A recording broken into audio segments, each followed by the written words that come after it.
Olá, ouvintes! O Conexão Cidadão, o programa de rádio oficial do TCE Ceará, está no ar. No programa de hoje, vamos discutir a aplicação da Lei de Improbidade Administrativa, que trata dos atos realizados por agentes públicos que exerceram seus cargos de forma desonesta, procurando atender interesse próprio ou buscando obter alguma vantagem ilícita. Para isso, Dimitri, vamos conversar com o professor de Direito e pesquisador Ismar Viana. Exatamente, Carol.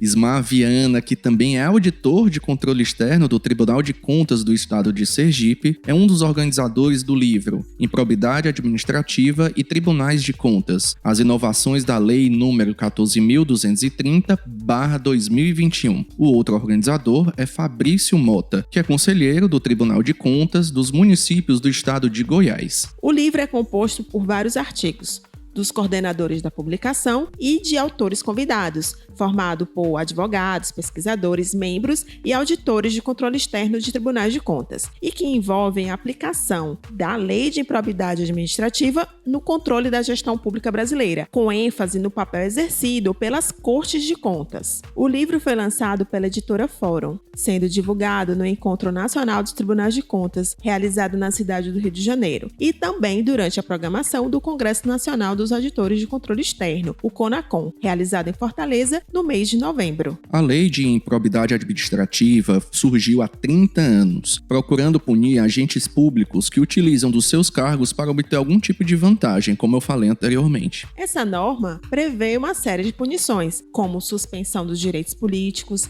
a perda da função pública e, óbvio, o ressarcimento de valores ao erário. Ismar vai apresentar algumas mudanças na Lei de Improbidade Administrativa, realizado por meio da Lei 14.230 de 2021, que é bem recente e que trouxe impactos sobre a atuação dos tribunais de contas, como, por exemplo, a importância dos relatórios e das decisões produzidas por estes órgãos para a condução das ações de improbidade. Só para complementar, Dimitri, uma das principais alterações nessa lei foi a exigência de comprovar que o agente público agiu com dolo, ou seja, com intenção, para que seja responsabilizado. Então vem com a gente que vamos entrar fundo agora para entender todo este contexto.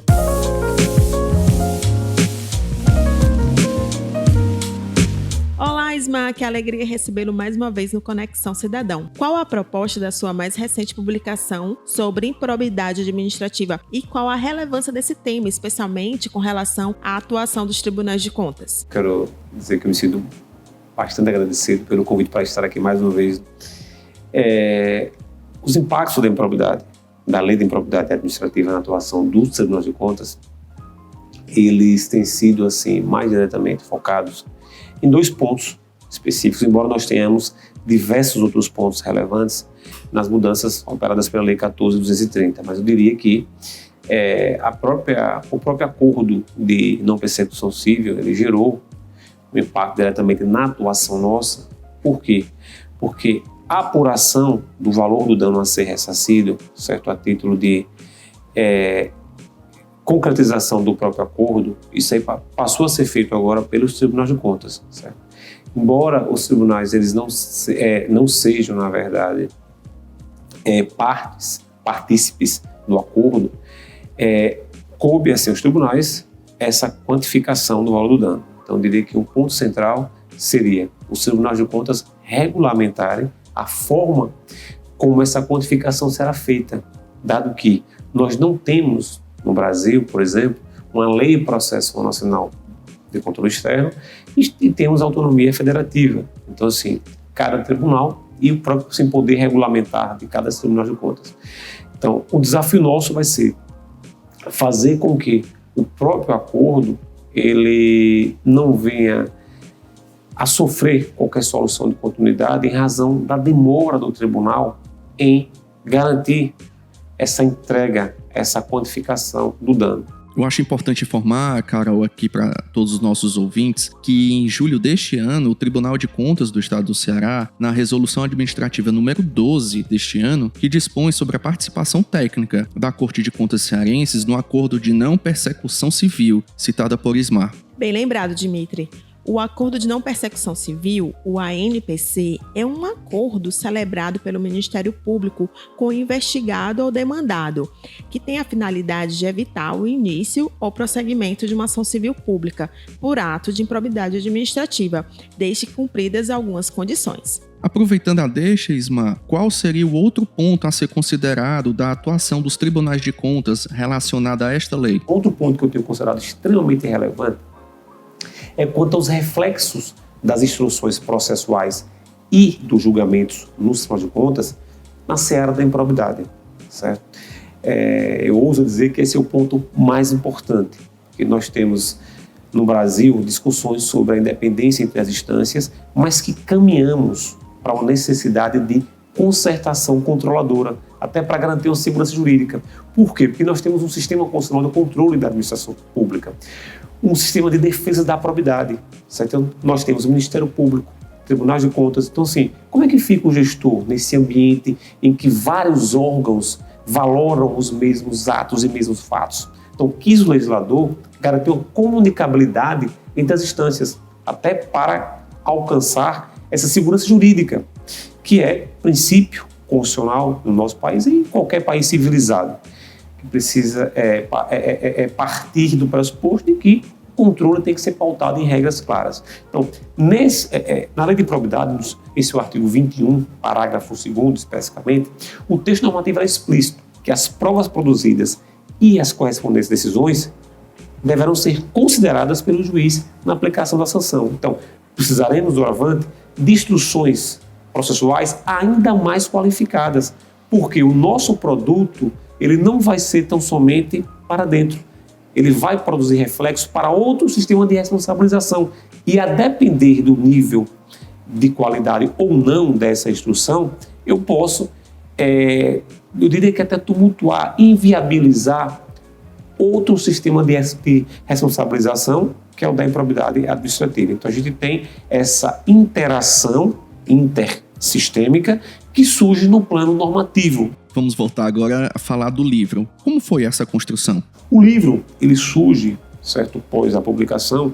É um livro que ficou sob a coordenação do professor Fabrício Mota, um grande professor de direito administrativo do Brasil, que é conselheiro do TCM Goiás, o grande amigo, e tivemos a participação de grandes autores, tanto do sistema de tribunais de contas, quanto da advocacia, de outras instituições, porque a gente objetivou garantir uma discussão efetivamente plural, porque não se constrói, não se evolui falando só para dentro. Nós precisamos, de algum modo, ouvir as percepções externas sobre os impactos da lei de improbidade na atuação dos tribunais de contas, e nada melhor do que ouvir aqueles que manejam a lei de improbidade nas suas atuações funcionais. Então, tivemos participantes do Ministério Público, da advocacia, da academia, dos tribunais de contas, tivemos auditores de controle externo que escreveram, procuradores e conselheiros. Então, as três funções processuais estão ali representadas, passando as suas reflexões sobre os impactos das mudanças na atuação dos tribunais de contas. Então, o livro ele tem essa proposta, certo? Já foi idealizado o livro já com essa finalidade inicial, de abrir espaço para que diversos atores e segmentos institucionais, acadêmicos, profissionais pudessem refletir ali as suas percepções e assim, compreensões sobre o sentido e alcance do texto normativo, né, na construção de norma jurídica. Então, esse é o papel realmente do livro, de criar certo ambiente capaz de dialogar com diversos segmentos. Então, nós sempre que temos essa oportunidade, agradecemos aos autores que acreditaram no projeto, a própria editora Fórum. Ismar, muito obrigada pelas suas explicações. Agora ficamos com as notícias direto da redação com Ellen Vasconcelos. Olá, ouvintes. Olá, Carol e Dimitri. O presidente do TCE Ceará, Valdomiro Távora, e o presidente do Instituto Rui Barbosa, Edilberto Pontes, realizaram visita institucional ao aterro público metropolitano e ao complexo portuário do PECEM. para conhecer iniciativas de sustentabilidade ambiental desenvolvidas no estado. Acompanhados pelo ministro do TCU, Benjamin Zimler, e pelo conselheiro do TCE do Amazonas, Júlio Pinheiro, conferiram a estrutura de tratamento de chorume, a planta de biogás e o projeto de produção de hidrogênio verde. Foi lançada a nova edição da revista Controle, Doutrina e Artigos do TCE Ceará. O periódico reúne 15 artigos que abordam temas relacionados ao direito constitucional, direito administrativo, finanças públicas, controle externo, lei de responsabilidade fiscal, lei de licitações e contratos, entre outros. E se você quer participar da próxima edição, pode enviar artigos científicos até dia 9 de janeiro. Para participar do processo seletivo, basta se cadastrar no site exclusivo da revista Controle, criar um login e senha e incluir o artigo. Os autores receberão notificações sobre a situação de cada fase ao longo do processo. Você tem dúvidas sobre os serviços eletrônicos do TCE Ceará? Olha só essa dica. Foi lançado um manual técnico reunindo de forma didática e interativa todas as informações para entender e utilizar o portal da transparência, o plenário virtual e o portal de serviços eletrônicos do tribunal. São 80 páginas com textos, ilustrações, gráficos, hiperlinks e QR Code. Acesse a plataforma digital transparenciativa.tce.ce.gov.br para conferir o manual técnico. Por hoje é só, até a próxima!